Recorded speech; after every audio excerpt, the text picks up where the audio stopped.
Then we're going to listen to our first reading, and Jean is going to bring it to us.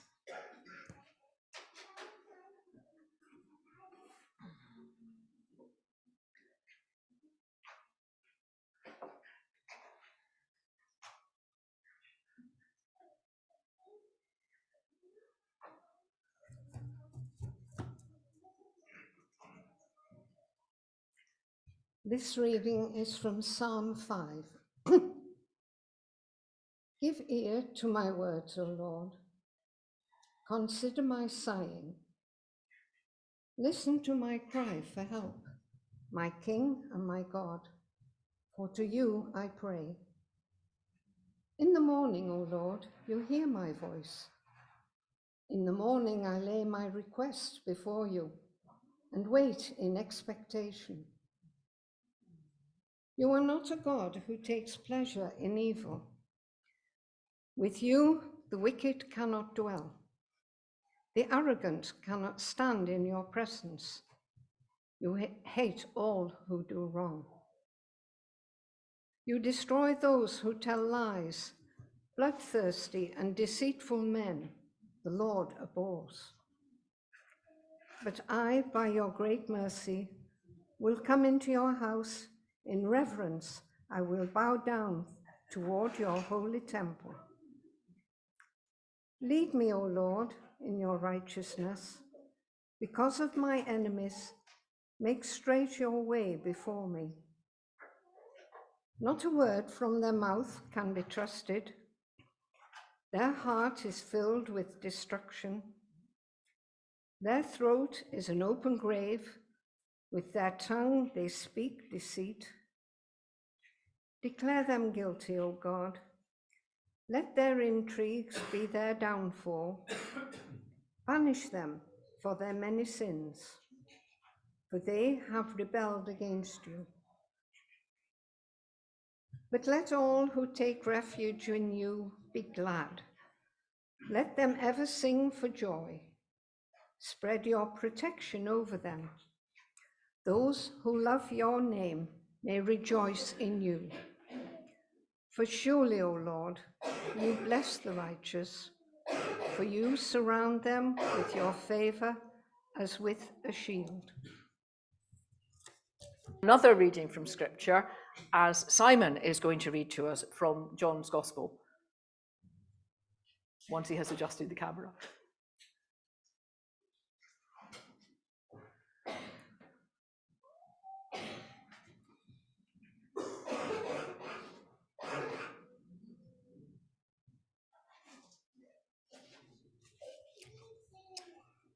At dawn, he appeared again in the temple courts, where all the people had gathered around him, and he sat down to teach them.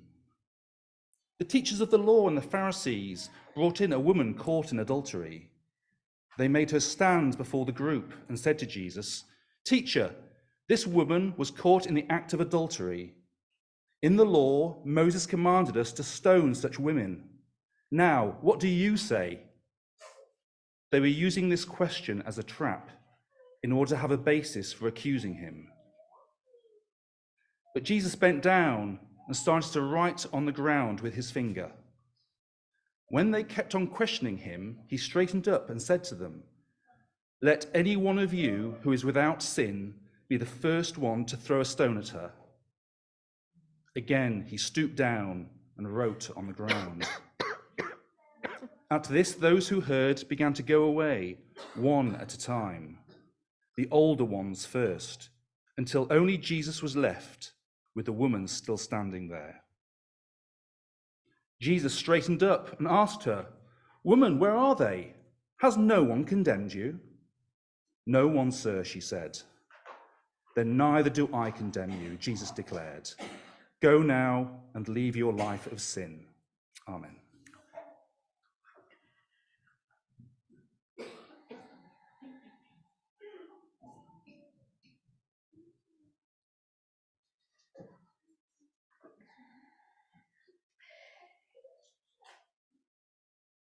If we were a different kind of church, sometime during this service, we would recite the words that begin, "I," or "We believe in God the Father," and which then contain the phrase referring to Jesus, from whence, from heaven, he shall come to judge the quick and the dead, which of course gives rise to all sorts of jokes about being fast enough to cross the road.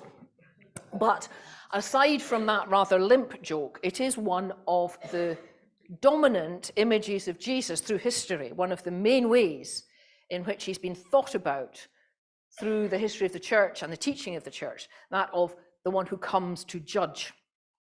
We only need to visit some of the great cathedrals in Europe or the UK to see this. There's a picture, I hope will be able to come up, of the west door at Wells Cathedral, which shows a picture of Christ in judgment. There you are, Christ at the top in judgment with all those below who are being judged and put in their proper places. And then there's also what were called doom paintings. Those mostly disappeared at the Reformation, but I think we've got a picture of an old one. Next picture, yeah. I don't know if you can see it again. There's Jesus at the top, and people are being divided between those who are in heaven and those who are in hell. This was the picture that greeted people as they came into church. Thank you, that's fine. Now, it may even be that some of you know this image of Jesus as judge deeply ingrained in early teaching. I can remember being told by a member of my extended family when I did something that this person did not approve of, that Jesus was watching and would be cross. And the fact that I can remember it and actually remember the impact shows how deep that whole thing went. It's not an image of Jesus nor a ministry of Jesus that we do talk about much nowadays, but it is there in the gospel stories. Jesus is the one who judges, so it's right that we reckon with it. And on this part of on our first Sunday in the month, when we're thinking of who is Jesus, this morning we're thinking about Jesus as judge. Well, there's the parable at the end of Matthew where Jesus speaks of the sheep and the goats and of the judgment meted out to those who have not seen in the hungry and the naked and the prisoner the face of Jesus. And there's other places where words of judgment are linked with Jesus' description of himself. And then there's this story.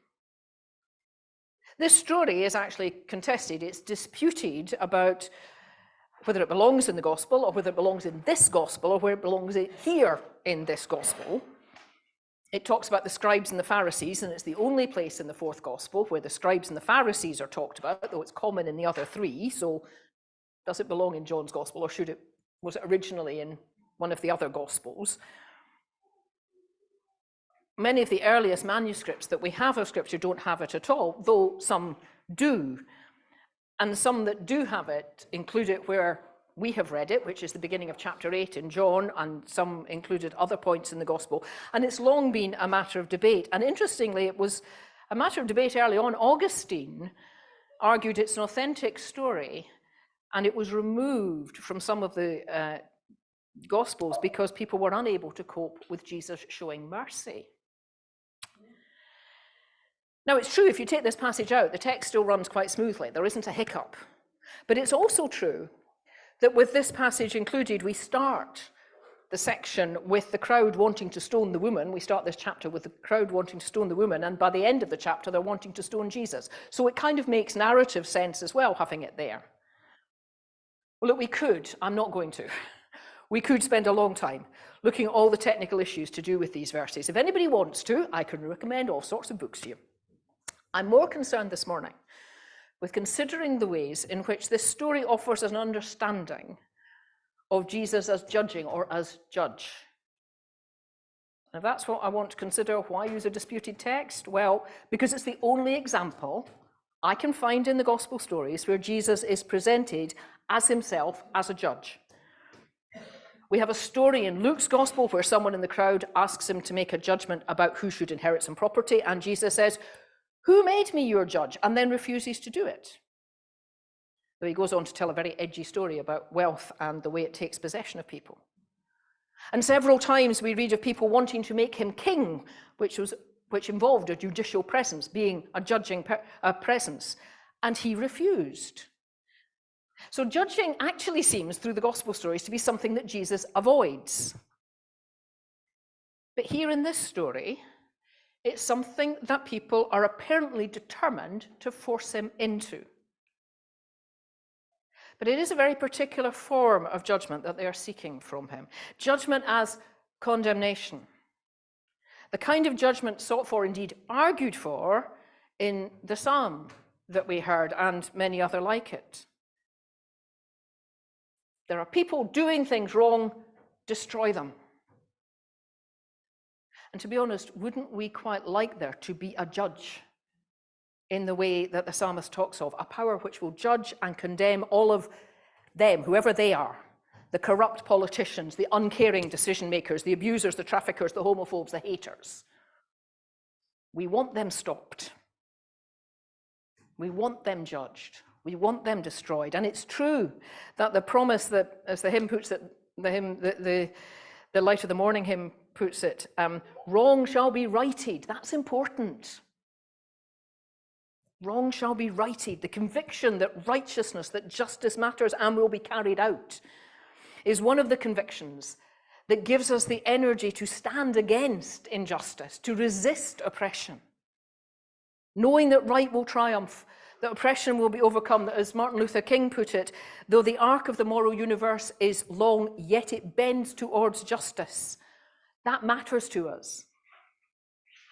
And we know it matters to us enough to shape our living. It requires us to act in certain ways, to take up certain positions. But it can bring with it this shadow side, judgment as condemnation.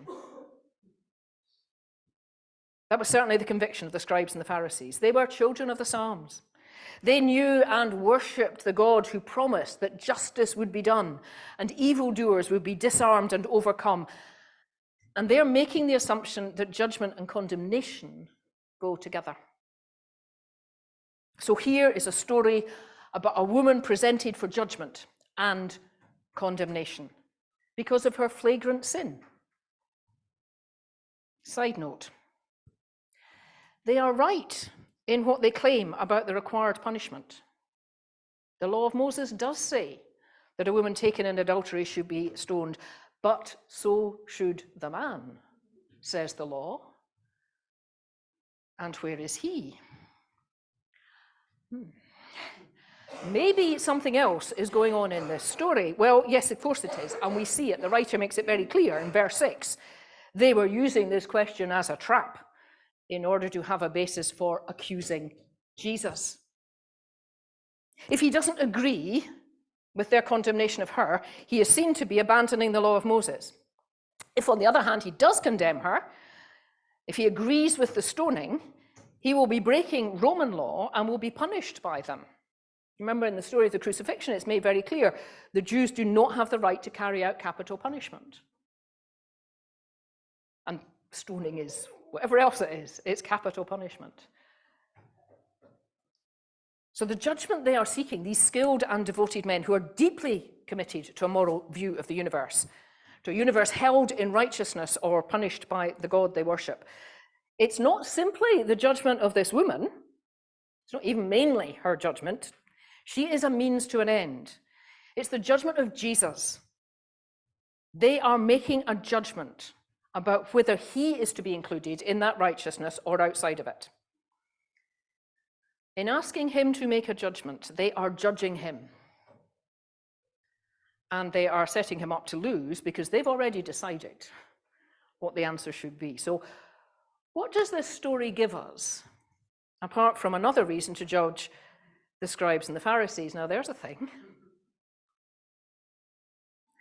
Of course, what Jesus does is turn it round. Or rather, he takes the either-or that is set up, that is so often the way of making judgment. Something is right or wrong, something is good or bad, something is just or unjust. He takes that either-or and he refuses the limitation of the choice, and he comes in from a different angle. He changes the meaning of judgment. They arrive knowing the law, and they're applying it to this case. In fact, they're applying it, for good measure, to two cases, to hers and to him. Their mechanism for making this happen is to ask him to make a judgment. They are standing over against, they're asking him to stand over against the situation, the woman taken in adultery, and to decide what is right and wrong. to stand aside and look at it and make a decision. And while he is doing that, they will be standing aside and looking at him and choosing right or wrong. And what Jesus refuses is to stay on the outside over against, and he won't let them do it either. He doesn't deny there's a right or wrong. He doesn't deny that some ways of being are proper, are in line with true life, and some aren't. What he does deny is the nature and method of judgment that they are demanding. Let the one without sin throw the first stone is not just a clever argument to get him out of a dangerous place. It's the insistence that judgment is not something to be handed from one to another, from somebody on the outside to those on the inside. It's something that involves everybody, and the only power to judge comes from inside, not from over against. We cannot be outside of the situation and make a judgment. We are in it. And more than that, when he bends down to write in the dust, he is doing something really significant. There's been so much written about what he might have been writing in the dust. Fascinating how many people know what Jesus wrote in the dust, apparently. Surely if it mattered, the gospel writer would have recorded it for us. But what matters is he looks down and writes. That is, he looks away. He does not look at the woman in her shame. He doesn't look at the scribes and the Pharisees in their anger and self-righteousness. He looks away by looking down, but he does not leave. He is there. He is there, as it were, immovable. He doesn't condemn them, but he doesn't withdraw. They have to, all of them, they have to reckon with his presence and make a decision, make a choice about how to deal with his presence, how to react to it. That's the judgment he offers. That's the judgment he brings. Just as he insists that they cannot judge from outside, but are implicated in whatever standard of judgment they are bringing. If you're going to stone her, you have to know you're sinless yourself. The law applies in both places. You are part of this. Just as he insists that they have to be part of it, so he insists that he himself is there. He's on the inside. He is part of the process they have initiated. And he does it on his own terms. He refuses their judgment of him. He's just not playing their game. But he will not be driven away. And so he changes the whole dynamic, the whole energy of what's happening. The scribes and the Pharisees discover they cannot put themselves in a position whereas the righteous and unaffected judges, they can call down the wrath of heaven on this woman, and they also discover they cannot call down the wrath on Jesus, because the whole mechanism by which they thought they knew about heaven's judgment, they've got the wrong way round. They thought they were standing with the heavenly judge and looking at the sinner or the sinners and imploring or instructing heaven's judgment and condemnation. And in his actions, in his words, and in his refusal to act, Jesus turns that inside out. The judgment they are so keen on is not over there to be brought here at their decision. It's here and now in the middle of them, bending down and writing in the dust, and they have to choose how to act. And they walk away. Now, we don't know what goes on in the minds and the hearts of those who walk away, but we know that the judgments that they were seeking on her and on him turn out to be something they hadn't expected. The judgment they thought they understood turns out to be a presence in the middle of their carefully constructed scenario that derails it and makes it something quite different.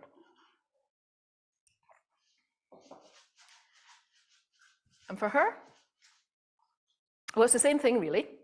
They walk away, she is left. And so Jesus turns to her and says, "Does nobody condemn you? I don't condemn you either. Go and sin no more." No thunderbolts from heaven. No stones flying through the air. Also, no pat on the head and it doesn't matter what you do, run along. He dignifies her. There in her shame, her nakedness, he dignifies her by reminding her that her life, her choices, herself have worth. That it does matter what she does, because she is important enough. She has the capacity to honor her worth in the way that she lives. He has changed her world by looking down and writing rather than looking at her in condemnation, as seeing her as only as shamed or as trapped in the identity of one who is nothing more than a sinner or an instrument of those in power to try and make a trap happen. By his presence and by his withheld action, by looking down and writing, he does very little in this story. The only action Jesus takes is to look down and write. By doing that, he offers her a new life and a new possibility. And that's the kind of judge Jesus is. He is present. And by his very presence, he changes what is happening. How the scribes and Pharisees see the women, how they see themselves, how the woman sees her future. The judgment of Jesus is not something he does or says or imposes or inflicts. It is his presence and the choice that presents to those around of how they will respond. Will they stay with him, looking at the world, looking at themselves, looking at the future through his eyes, with his words of possibility and freedom? Or will they walk away? Will they exclude themselves from his presence and remain in a world shaped by their own self-righteousness and judgmentalism, their own violence, their own fear? There is right and wrong. There are things that must be resisted and challenged and called out for what they are and, if possible, stopped. There is judgment and a call to make judgments, but it's not an over-against process. It's not something we stand outside of. This is what judgment is. This is how judgment happens. This is the effect of the judgment of God. It is the presence of Jesus and the choice to stand with him in the world, seeing it through his vision and letting that shape and inhabit us, or walking away. In a few moments, we will be sharing bread and wine. It's a practice that brings us into the presence of the crucifixion, and particularly the crucifixion as the place and the time and the context where sin is forgiven. The cross is about forgiveness, and it's about judgment. Jesus was condemned to this death by the judgment of those who believed him too dangerous, too subversive, too threatening. The good people, you need to know that, remember this, it was the good people that crucified Jesus. It was their judgment that put him on the cross. And he continues the pattern that we see in this story. He does not condemn. He is present where the sin and the violence and the horror leads to. And he carries the destruction it provokes. And he presents the choice of how we are to respond. Will we stay with the reality that he brings, or walk away from it? And in the resurrection is the affirmation that even our most destructive, our most judgmental, our most condemnatory actions in the end cannot stop love and life and renewal from overcoming evil. And so we dare to trust that in facing our brokenness and our failure and our sin, we can recognize that in God's eyes we are much more than that. And we can live bigger and fuller and more complete and more loving and more serving lives when we too hear the words, "I do not condemn you. Go and live."